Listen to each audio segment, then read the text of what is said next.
Alors bon, comme vous avez pu le voir mercredi en vlog, j'ai testé la nouvelle saison de Disneyland Paris, Princesse et Pirates. Et que dire sur cette nouvelle saison? Je vais développer ensuite en face caméra, mais j'ai aimé. J'ai aimé pour bien des raisons, même si on est loin d'une saison parfaite, alors qu'au départ, peu de gens croyaient en cette saison. Dès l'annonce de cette nouvelle saison, j'ai montré mon excitation et mon envie de découvrir cette nouveauté, mais clairement j'étais un peu seul. J'étais un peu seul car... Mais pourquoi ils ont retiré Spring Fever? Et les pirates et les princesses n'ont aucun rapport entre eux. Bon voilà, quand moi je vois une démarche de Disneyland Paris qui veut confronter deux univers forts des parcs et films Disney, d'autres y voient une facilité de storytelling et un manque de concordance tout en regrettant une saison qui n'avait pas d'autre intention que de fêter le printemps. Maintenant que la saison est lancée, certains avis ont évolué.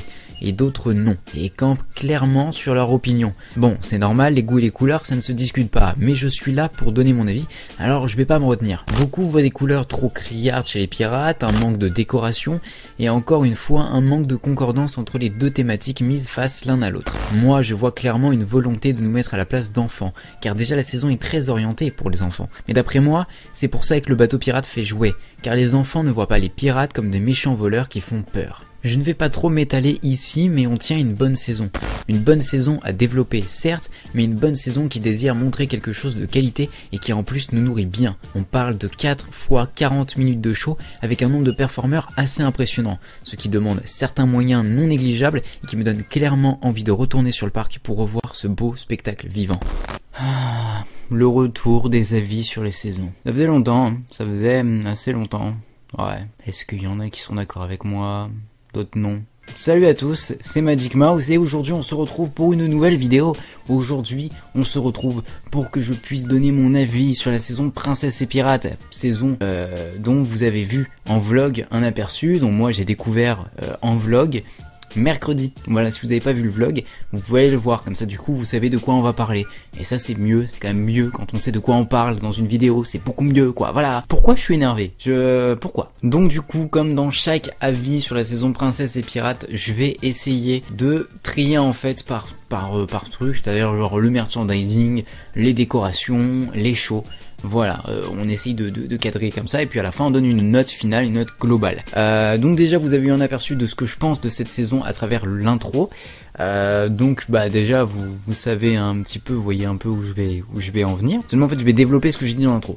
Voilà. Alors on va commencer par le merchandising. Alors le merchandising pour la saison Princesse et Pirates est vachement pauvre puisque j'ai beaucoup de difficultés à en trouver, à tel point en fait que j'en ai quasiment pas trouvé. Voilà, on démarre très bien puisque j'en ai quasiment pas trouvé, ça c'est sympa. Et pour le peu de merchandising qu'on a pu voir sur internet ou autre, vous pourrez voir, j'ai trouvé que c'était dommage que ce soit un peu genré. En fait il y avait des t-shirts Pirates Power et Princess Power. Le problème de ces t-shirts, c'est que bon, celui des pirates est noir, celui des princesses est rose. Les couleurs c'est pas un problème, parce que moi voilà, je pourrais porter du rose, ça me pose pas de problème. Par contre, en fait ce qui est un peu plus chiant, un peu plus gênant, c'est que les t-shirts sont un peu cintrés. Et donc en fait on volontairement une taille plus féminine. Donc ce qui fait que bon bah le t-shirt pirate est facilement mixte, mais c'est pas le cas pour les princesses. Et comme vous le savez, moi je suis team princesse. Donc voilà, c'est dommage. C'est quand même vachement dommage. Même si derrière, évidemment, Disneyland Paris fait en sorte qu'on évite de voir un petit peu ce truc de genrage, etc. à travers même le spot radio. La dernière fois j'ai entendu, c'était la petite fille qui était pour Capitaine Crochet je crois et le petit garçon pour Vaiana. Et pareil, pendant le show on a Mickey du côté princesse et Minnie du côté pirate. Voilà, pour éviter ce problème là. Voilà. Maintenant on va passer aux décorations. Et les décorations, il n'y a pas grand chose à dire non plus puisque ce n'est que majoritairement du recyclage des décorations de Spring, donc la saison de printemps précédente. Et en fait moi j'y vois pas trop de problèmes. Voilà, j'y vois pas trop de problèmes parce que d'après moi il n'y a pas 50 000 décorations pour illustrer le printemps, puisque d'après moi en fait le printemps s'illustre lui-même tout seul. Voilà, les arbres commencent à fleurir autour de nous, on comprend que c'est le printemps, parce qu'il n'y a pas besoin d'expliquer 50 000 fois. Et puis surtout, la majorité du budget a sûrement été mis dans le show, du coup on peut pas non plus leur demander trop de trucs. On va dire que la saison va progresser au fur et à mesure des années. C'est le principe même d'une saison à Disneyland Paris, pendant 4 ans ça progresse jusqu'au prochain anniversaire, là où on repartira de zéro. Voilà, là on va attendre la saison Princesse et Pirates, sûr et certain on l'a pour les 4 prochaines années et elle progressera au fur et à mesure. Donc pour l'instant on va dire que c'est un début. Donc oui, il y a des décorations de recyclage, c'est sûr et certain, c'est normal. Et donc maintenant on va passer au show. Alors d'un point de vue spectacle, faut savoir que alors le show Elena d'Avalor plus Princesse Sophia, donc je crois que c'est la promenade princière, je ne l'ai pas vu. Voilà, je ne l'ai pas vu malheureusement, malencontreusement parce que je suis arrivé un peu tard et que la deuxième fois où je pouvais voir le show, j'étais en train de manger parce que Princesse Sophia et Elena d'Avalor ne passent que 4 fois comme le spectacle principal. Mais enfin bon, dans tous les cas, je trouve que c'est plutôt une bonne idée de mettre Princesse Sophia et Elena d'Avalor, puisque bon techniquement parlant, je sais que ça parle pas forcément à tous les fans Disney, mais ça parle beaucoup au jeune public et à la nouvelle génération, que les petites filles sont très fans de Princesse Sophia et Elena d'Avalor. Donc pour ceux qui ne savent pas, c'est des personnages qui passent sur Disney Junior et qui cartonnent. Franchement, c'est des personnages qui fonctionnent beaucoup. Les petites filles adorent ces personnages. Donc pour moi, ça paraît normal. Voilà, ça me paraît plutôt logique. Puis après, après le show, c'est un show qui paye pas de mine, mais c'est un bon truc, je pense, pour les petites filles. Voilà. Ensuite, on a le show avec Jack Sparrow sur le galion. C'est Issei Moussaillon.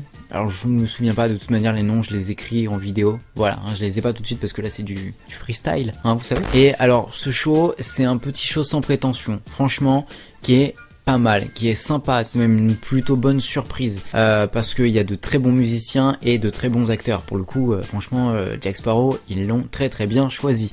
Je sais qu'il me semble qu'il y en a deux, il y en a un français et un anglais, mais dans tous les cas, les deux sont très bien choisis parce que ils imitent à la perfection Jack Sparrow et c'est nickel. D'après moi, c'est un petit show sans prétention, on peut rien lui demander de plus, sauf peut-être éventuellement d'être mieux placé, parce qu'effectivement on est mal placé, enfin c'est-à-dire qu'il y a peu de place, il faut venir assez tôt et c'est très difficile d'avoir des places, vraiment c'est très restreint. Le galion c'est super restreint pour faire des spectacles.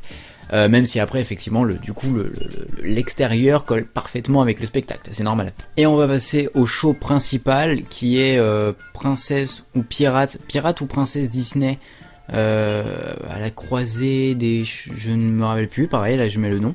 Et clairement c'est l'atout de cette saison. C'est on va dire clairement quand même que la saison est un alibi pouvoir mettre en place ce spectacle, parce que franchement le spectacle est vraiment digne d'un vrai show Disney, d'après moi. On est vraiment sur un spectacle Disney, vraiment un beau spectacle Disney vivant, avec énormément de performeurs, avec quand même, enfin je veux dire 40 minutes de show, c'est quand même colossal pour un spectacle qui a lieu en plein milieu du parc en fait, donc c'est plutôt balèze. Déjà le char princesse il est magnifique, enfin, franchement je le trouve beau, je sais pas, mais enfin alors c'est de la récupération, je sais qu'il y en a que ça gêne qu'on récupère, mais enfin je veux dire c'est dans les vieux pots qu'on fait les meilleures confitures, voilà voilà, en soi bon ça tient pas surtout, mais voilà, là je trouve que ça tient debout. Ensuite, le char pirate que je n'ai pas trouvé si criard que ça. Honnêtement, de là où je l'ai vu, de quand je l'ai vu arriver, je l'ai pas trouvé si criard que ça. Ça choque pas tant que ça. Et enfin, honnêtement, du coup, ça fait que voilà, tout colle ensemble en fait, tout colle ensemble. Les pirates, les princesses, les deux chars. Je trouve que ça colle ensemble et je trouve pas ça si laid, si moche que ça. Et il faut savoir aussi peut-être jongler avec le fait que en France, en région parisienne, il fait tout le temps gris. Donc il faut mettre de la couleur. Pas comme on a pu le faire avec les 25 ans où on a mis du bleu nuit et de l'argent. C'est très classe comme couleur. Mais enfin je veux dire quand il fait gris 300 jours sur 365, du coup en fait on se retrouve avec 300 jours avec encore plus de gris sur ce qu'on voit autour de nous. C'est dommage. Mais là justement c'est bien, il y a des couleurs et même quand il fait gris du coup ça donne un petit peu de peps, ça donne un peu de joie. Comme je l'ai dit dans l'intro, la volonté de nous mettre à la place des enfants, d'où les couleurs très fortes, très peps. Parce que honnêtement, enfin moi en tout cas c'est ce que j'ai vu à travers cette saison, c'est que le but était de nous mettre à la place des enfants, qu'on ait des yeux d'enfants. D'où le fait que honnêtement pour moi le char pirate c'est d'après moi un bateau de pirate en jouet. Voilà, un jouet bateau de pirate. Voilà, pour moi c'est ça à peu près. Voilà, j'ai pas d'autres explications à donner, mais pour moi c'est à peu, enfin moi en tout cas c'est ce que j'ai vu à travers cette saison, c'est que il y avait la volonté de nous mettre à la place des enfants. D'où le fait par exemple aussi que dans le show avec Jack Sparrow, Jack Sparrow c'est pas un mec alcoolique bizarre, non, c'est un mec drôle, point, parce que les enfants ils voient un mec drôle, ils voient pas un mec bourré 6 jours sur 7, tu vois ce que je veux dire, ils voient juste un pirate drôle. Voilà, donc c'est à peu près ça que ce que je vois en fait. En tout cas pour justement pour les personnages de Pirates des Caraïbes, ils sont pas présents et moi j'ai ma petite explication. D'après moi, c'est qu'on ne mélange pas le live action et l'animation. Voilà, d'après moi c'est à peu près ça et enfin je pense que bah du coup ça se tient. Ça se tient parce que enfin je vois pas Jack Sparrow faire des petits trucs sur le trampoline avec des petites danses, des machins, parce que c'est pas Jack Sparrow, ça ne collerait littéralement pas au show. Vraiment. Les persos de Pirates des Caraïbes ne colleraient pas au show qui se veut très enfantin. La musique, elle est énergique, elle est entraînante et ça fonctionne à mort sur les guests. Suffit de regarder autour de soi, ça fonctionne à mort. La gestuelle de toutes les princesses a été respectée. Je sais pas si je suis le seul à avoir vu ça, à avoir remarqué ça, mais toutes les princesses, en fait, il y a une seule chorégraphie, mais les princesses ont chacun une gestuelle qui leur est propre. C'est-à-dire que Mérida fait la même chorégraphie que les autres princesses, mais elle a une gestuelle plus à elle, qui est plus personnelle, qui colle parfaitement au personnage qu'on peut voir dans le dessin animé. Et c'est le cas pour toutes les princesses. Et ça, je suis content, parce que quand c'est respecté comme ça fait plaisir. Voilà, c'est cool. Comme je l'ai dit tout à l'heure, 40 minutes de show, c'est énorme. C'est 40 minutes de show en plein milieu du parc. C'est balèze, c'est-à-dire que c'est même plus balèze que Disney Stars on Parade, donc honnêtement, voilà, et ce qui explique aussi pourquoi on n'a pas l'étincelante valse des princesses, parce que justement, quand on voit le nombre de performeurs qui sont pris, juste pour ce show-là, c'est un certain nombre de performeurs qu'on ne peut pas mettre sur sur l'étincelante valse des princesses. Du coup voilà, c'est comme ça. Si vous vouliez un énorme show, fallait qu'on sacrifie un autre show, et c'est l'étincelante valse des princesses qui est passé à la trappe. Les cascades de trampoline qui sont particulièrement spectaculaires et plutôt balèzes, parce que bah du coup ça demande à ce que au casting on cherche quelqu'un qui sait précisément faire des cascades sur un trampoline, donc du coup on va au-dessus de demander juste des mecs qui savent danser et imiter Peter Pan. Donc du coup bah c'est plutôt balèze, c'est plutôt stylé. Vraiment ça fonctionne très bien. Alors faut savoir un truc, c'est qu'il y a deux personnages, il y a Betty et Jimmy qui sont dans chacun des camps. Et il faut savoir que leur prestation vocale à eux personnelle est en live, vraiment, pour de vrai. Ce qui est assez rare à Disney, parce que la plupart du temps on a le droit à plutôt du playback ou autre, un fichier audio en fait. Et là c'est du live, et c'est cool, c'est vachement bien en fait, voilà. Donc ça me paraissait important de le noter. Voilà, Betty et Jimmy sont en live, vocalement. Et pour finir, pour pas trop m'étaler non plus, c'est un spectacle de haut niveau. Voilà, c'est un spectacle de haut niveau qui demande une certaine gestion du flux de guests assez impressionnante, bien même plus compliquée qu'une parade. Donc pour le coup c'est assez balèze. Ouais, même techniquement et tout, c'est vachement balèze. Je trouve que c'est balèze. D'un point de vue technique, d'un point de vue de plein de choses. Je sais qu'il y en a qui vont pas aimer le fait qu'on mette les princesses et les pirates face aux uns, voilà, je m'embrouille. Bref, c'est un spectacle qui est quand même de haut niveau, qui demande un certain travail, quoi, qui demande un certain truc. Du coup, voilà, c'était mon avis global. Maintenant, je vais donner ma note finale sur le tout. Et ma note finale, c'est une note de 14,5 sur 20. Pourquoi une note de 4 ? Je suis quand même difficile sur ma note, alors que bah je viens de faire l'éloge de la saison. Pourquoi une note de 14,5 sur 20 ? Parce que d'après moi, c'est une saison qui va aller en progression, comme toutes les saisons à Disney. Là, on est en train les saisons sont en train de revivre, parce que tous les 5 ans, les saisons évoluent. Et là, du coup, bah la saison va progresser l'année prochaine, puis l'année prochaine encore. Et donc du coup, bah faut attendre, d'après moi, de voir comment la saison va évoluer. Et je pense que la saison va aller en progression et que ça sera encore mieux dans quelques années. Et ensuite, il y a quelques petites imperfections comme le peu de merchandising, comme le peu de décoration qu'il faut quand même prendre en compte, même si d'après moi, il n'y a pas 50 000 décorations à mettre lors du printemps. Voilà, pour moi, il y a des choses quand même qu'il faut prendre en compte qui font que bah on n'est pas sur une saison parfaite. Pour moi, on est sur une saison qui est quand même au-dessus de Season of the Force, par exemple, malgré le fait que j'adore Season of the Force. On est sur une saison qui est quand même au-dessus, bien au-dessus du Halloween qu'on a connu cette année.